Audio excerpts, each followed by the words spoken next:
are going to be doing a gingerbread house. I made these from scratch, as you can tell. They don't look perfect. Windows especially are not perfect.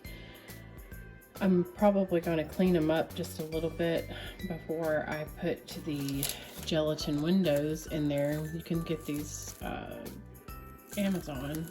They come with 9 windows, so you can make your windows out of this gelatin stuff, or you can actually make your own gelatin windows, but that's a process in of itself that I don't really have time for. So I just went ahead and bought these a while back, thinking that I would probably make a gingerbread house at some point, and sure enough, here I am doing it. So I'm going to go ahead and clean up the windows just a little bit. This one looks okay.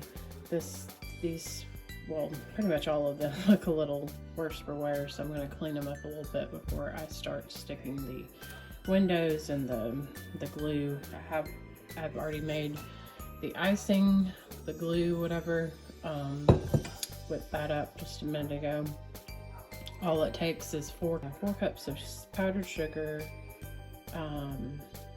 3 tablespoons of a thickener, whatever thickener you have. You can use meringue powder, you can use xantham gum, you can use gelatin, whatever thickener you have on hand. I use xantham gum because I have that on hand all the time. And then just anywhere from 10 to 15 tablespoons of water, adding to that while it's mixing. So if you have a stand mixer, that's great. If you don't, if you just have a hand mixer, that's fine too. But preferably a mixer of some sort. You don't want to do it by hand because it will take forever.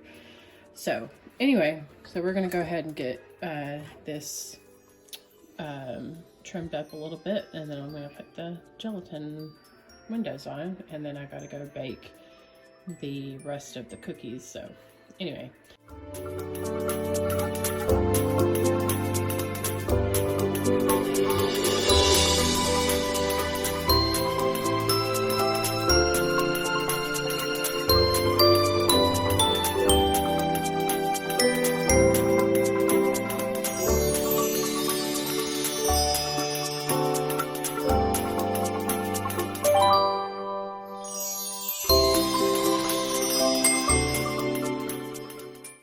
So we got the windows on. See the window on this one. It's really pretty. Like, I tried a little bit of it. It doesn't taste very good. Let's just say that. I mean, it's interesting. We'll say that. But yeah, that's what it looks like. I did break it right here, but I figured it was bound to break at least in one place, since it's very soft gingerbread. It's not like regular hard gingerbread like I was hoping for, and it might have been because I put it in this bag. But yeah, the gelatin sheets, that's what they look like. They're just little gelatin sheets, and you can eat them, but they're not that great. Tried a little bit and a little bite, and it takes a while for it to, like, it almost feels like you're eating plastic at first, but it slowly breaks down and melts basically in your mouth. But it doesn't melt in your mouth automatically. At first you're like, is this really gonna break down at all?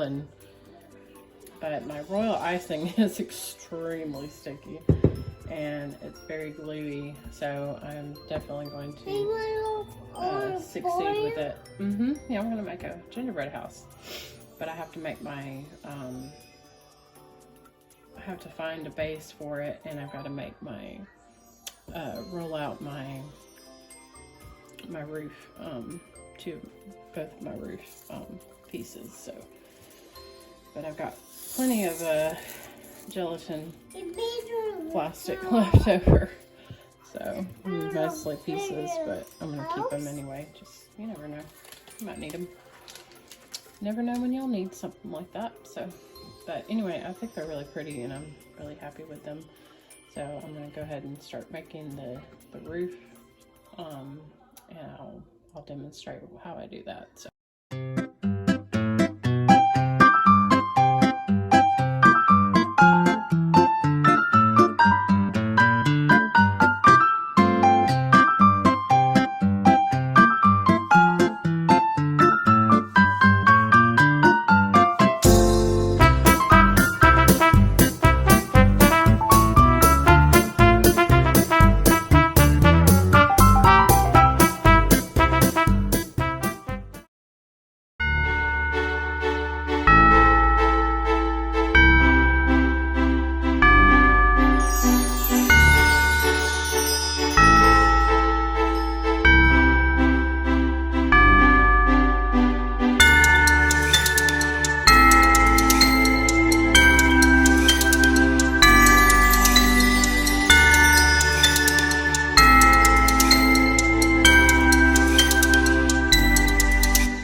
As you could see in the video, I messed up big time, but I actually learned a lot. I was really, it was actually kind of fun, I have to say, even though I messed up on it.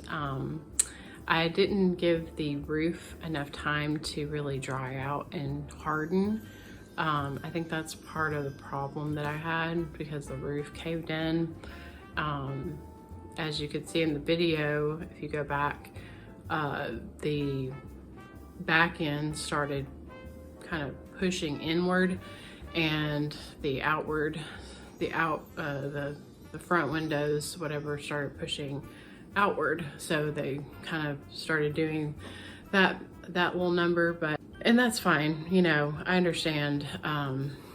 When you create your own gingerbread house, there's probably going to be, the first few are going to be hard to make, and the first few are going to probably be a disaster, which will be fine, because I learned a lot. I actually learned some things that I probably won't do next time. I do plan to do it next year again and try maybe a different strategy. I'll probably either go online and print out a template, or do a better job of creating a template to cut out. So when I created the template, I was a little bit in a hurry, and I didn't have time to measure it and study up on the measurements that well. So that's probably part of the reason why it collapsed. But one of the main reasons was I didn't allow the cookie to harden over time, over a course of time, because if you let your cookie sit out and harden over time, it'll probably be workable. It's hard to work around something that was created that day. So definitely I should let the cookie sit out a lot longer for it to harden completely. So that's where I went wrong with the roof, and because I had created it that day, yesterday. So had I not done that, had I had more time to let it sit out and dry out, it probably would have done a lot better with the icing. Because when you have a wet cookie and you put wet icing on a wet cookie, it'll disintegrate and collapse. So that was my problem there. But hey, we learned something. We learned something new from this, and that's really where it's at. We learn new things. We learn to branch out. We learn to expand our horizons, and that's why we're doing what we're doing. That's why I started this YouTube channel, to branch out and try something new. And yeah, so try or fail, or at least I tried. Some people don't even do that. So you either try to do it or you don't do it at all. And so at least I got to the point where I tried. And so next year will only be better. But I think it was a good idea to do an A-frame. I thought an A-frame would be really fun to do. And it actually was a lot of fun. And to be able to use that gelatin ice, the gelatin glass windows was just so beautiful. It just made it so much prettier than I would have ever imagined it. So definitely want to use those next year. I might even try to make my own, like a stained glass window kind of thing, or Karo syrup, candy, whatever. You can actually use Jolly Ranchers and you can crush them up and make it like a stained glass window. When you bake them in the oven, you just put the crushed up Jolly Ranchers, you put them in the window area and it melts as it's baking. And it creates a stained glass window, which I might try that next time. So I might try to do at church next time. So we'll see. I might do that for the third time that I try it. I don't know, because I feel like a church would probably be a lot harder to do.